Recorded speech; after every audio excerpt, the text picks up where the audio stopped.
Canada versus USA. Who really has better healthcare access? Canadians complain about waiting. Americans complain about paying.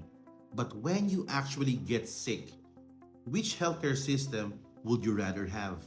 I live in Canada, and one of the biggest frustrations we hear is access. You may have universal healthcare, but getting family doctor, specialist appointment, diagnostic test, or elective procedure can sometimes take time. Canada is trying different solutions. Just this August, the federal government announced another $5.4 million for Saskatchewan's virtual health hub, which will use telehealth, AI, and even remote presence technology to bring healthcare closer to rural and northern communities. Now look at the United States.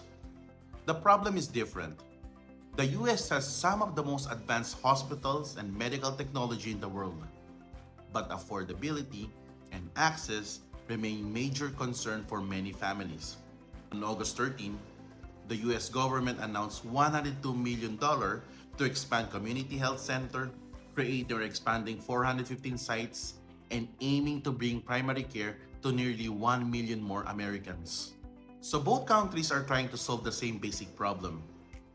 How do we get people healthcare when and where they need it?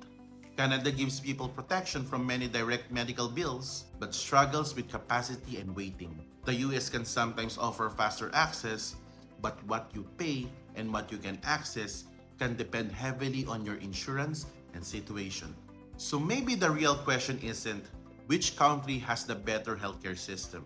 Maybe it's what can Canada and the US learn from each other.